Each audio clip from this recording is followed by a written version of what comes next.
Hey everybody, it's Coin Snobz. I'm Keith. And I'm Jason. And today we are going to do a box of nickels. Nickels.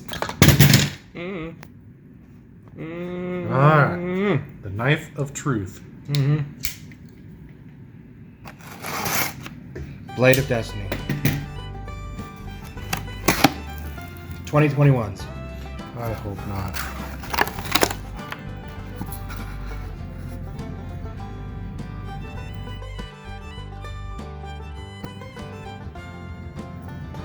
Okay, we're good.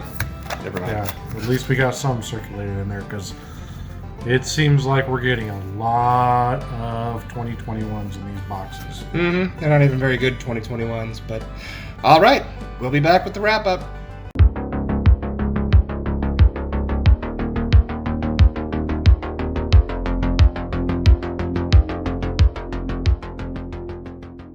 Well, as I'm sure you guys saw from the title of the video, another pretty good nickel box going on right here.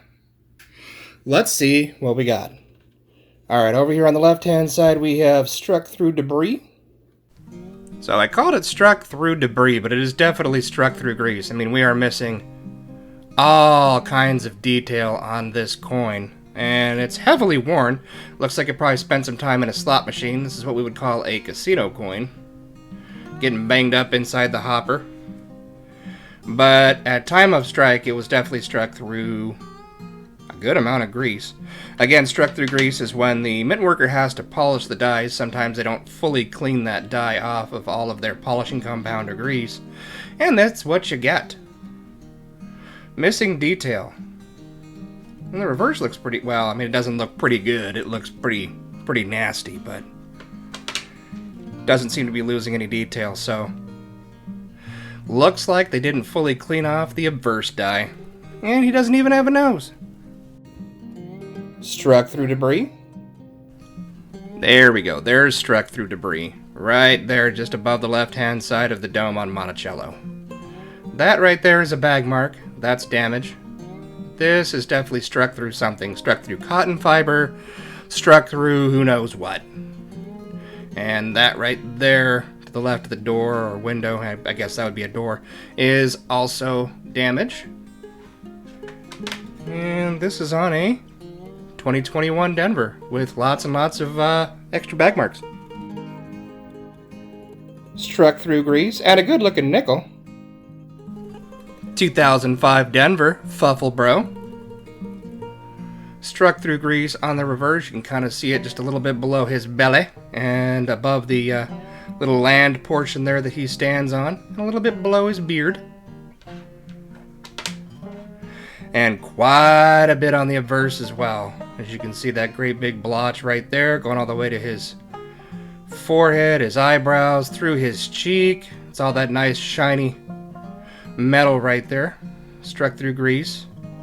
And I guess technically struck through, I guess it would be a filled die as well, would be considered, because there's some on the bust right there of Jefferson. But definitely lots of grease. Mint worker caught slacking. And struck through grease once again. 1968 San Francisco. Kind of a weak strike. Been kissed by the crimper there on his top of his dome. But this looks kind of like struck through grease or just a filled die. Again, same concept as struck through grease. It's just, you know, when the grease gets trapped in the lower parts of the die, it's not able to fully strike the coin. And then, of course, we're almost completely missing the C, E, and N in cents. So she's pretty struck through. And then, starting with the older stuff, as I have stated before, me and Keith keep anything 1959 and back, and here we have a 1938. First year of the Jefferson nickel, actually struck same time as the Buffalo nickel. Well, not same time, but obviously, you know, same year. Latter part of 1938, they were striking Jefferson nickels. Earlier on, they were striking the Buffaloes. 1939. 39 again. 39. 39. And 39. I mean, really, really, really good for the early Jefferson nickels. Not in too bad a condition. They're all Philadelphia, of course. Then over here we have the 1940s. Not in any particular chronological order because I am lazy.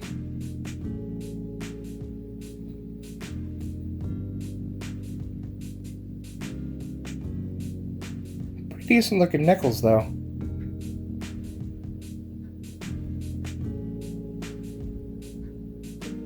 Come on, you can focus.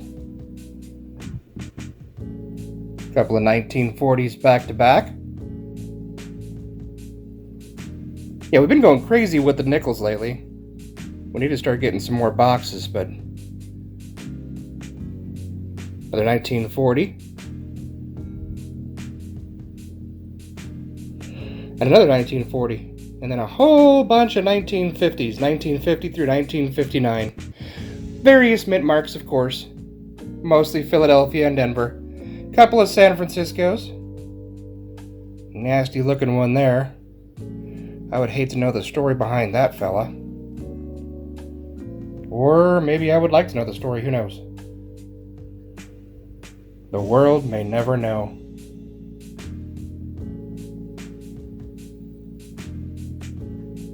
Yeah, pretty good amount of 1950s as usual. Just really shocked how many 1930s we found. We usually find, 1, 2, 3, but not that many. Okay, then over here we have some better condition coins. Got a 1957 Denver AU. 1958 Denver AU. Not the best looking coin. Has some circulation damage, or not necessarily damage, but I mean, bag marks, things like that. 1964 Denver in nice condition. Very rarely would we keep one of those, of course. I mean, they made a ton of 1964 and 64 Denvers, but this one's in pretty good shape. We don't have the heart to get rid of anything that's in good shape. And then some pretty okay 2021 Denvers, which we've been finding quite a few of those, but those are the better ones. And then we have a 1947 lamination. 1947 Philadelphia. Just a touch of lamination right there in his hair, in the back of his head. And again, lamination, a lot of times when they're making the planchets are made in layers of metals, and sometimes there's gases or impurities trapped inside of those layers. And as they off-gas, or as they're released, or sometimes just doesn't make a very good bond, you get that. Parts of the layers of the metal peel up, and that's non-retained because it definitely peeled up and it's missing somewhere into the abyss, into the void. Not really an extremely valuable error. I mean, it's technically it's an error, but I mean, of course, it's an older one, and we're gonna keep it either way. And we'll put it in a little special tube so we know, what's considered lamination, what's just our 1959 and back Jefferson nickels.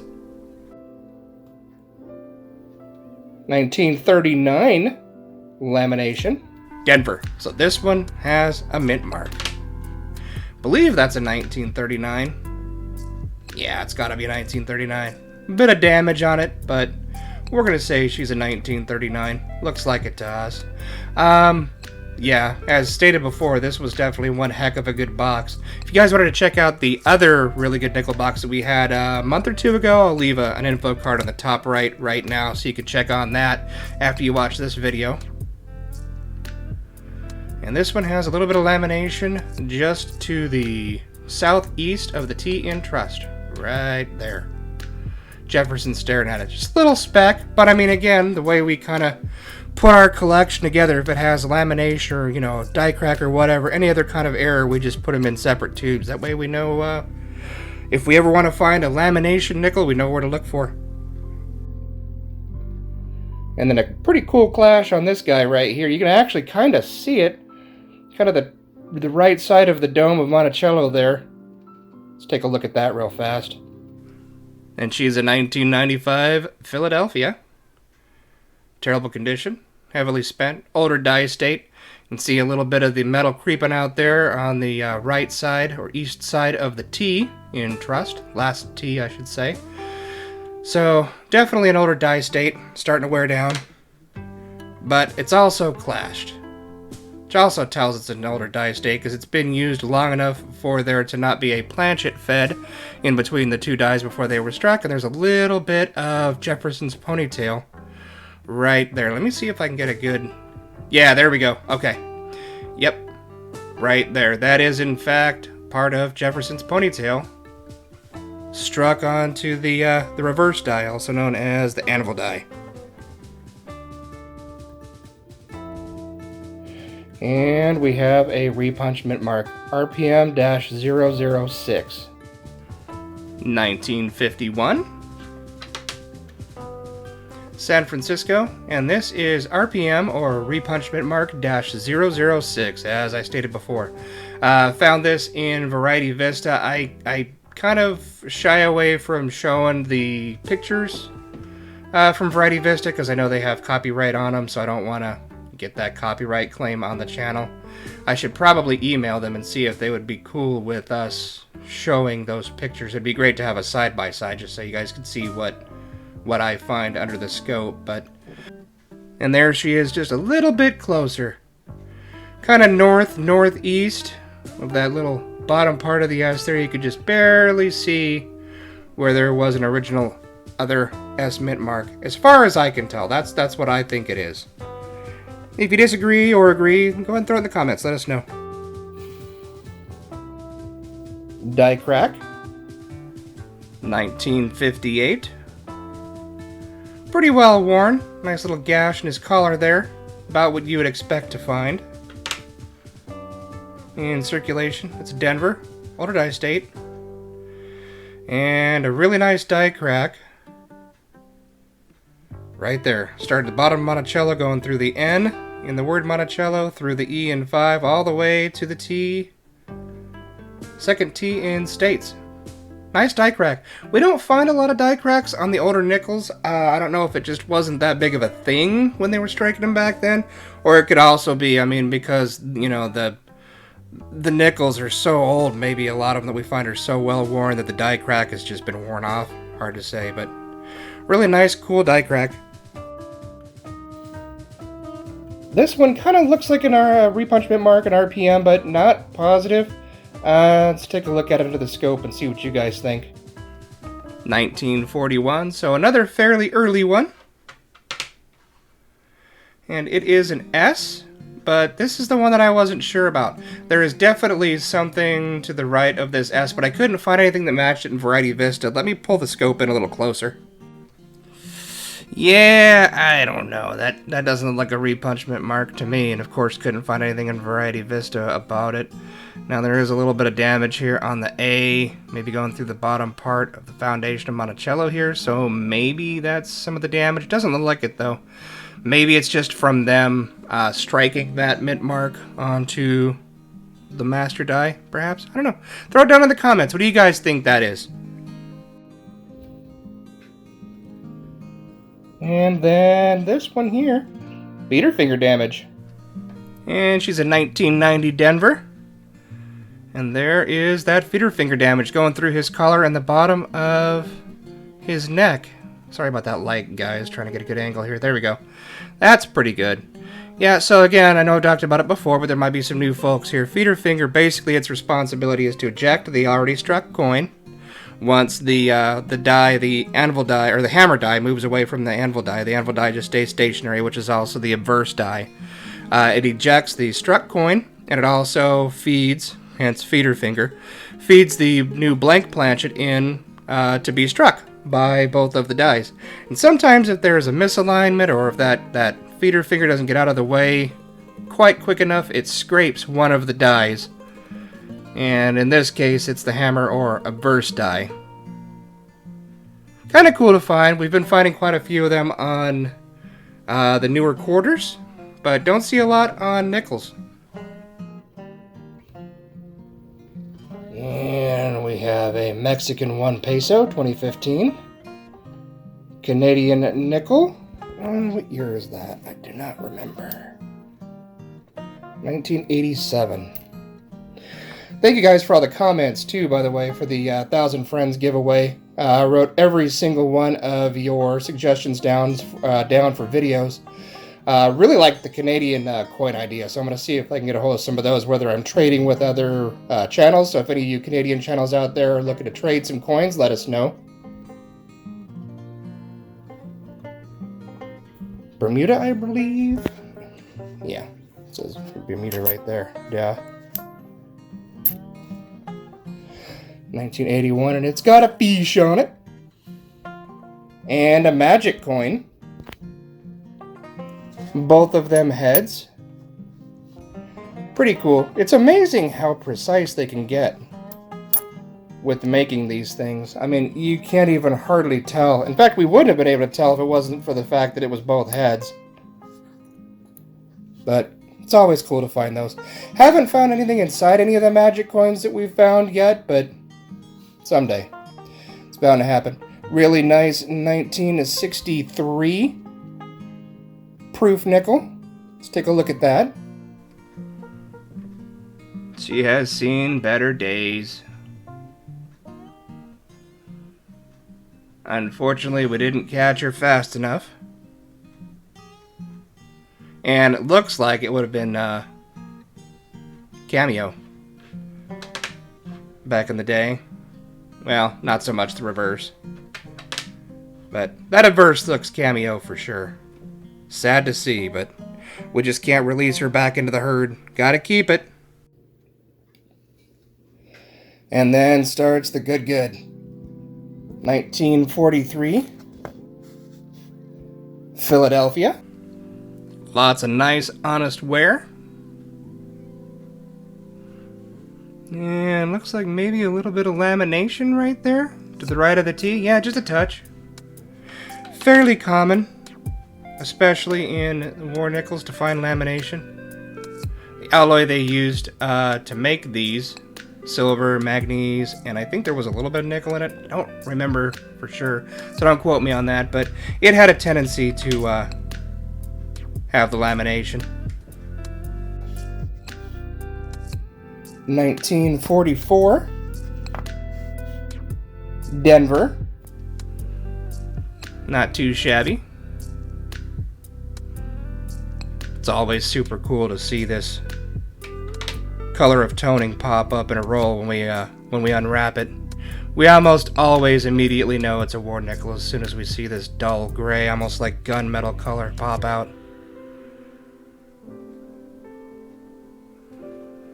Beautiful. And 1945 Philadelphia. War nickels, 35% silver.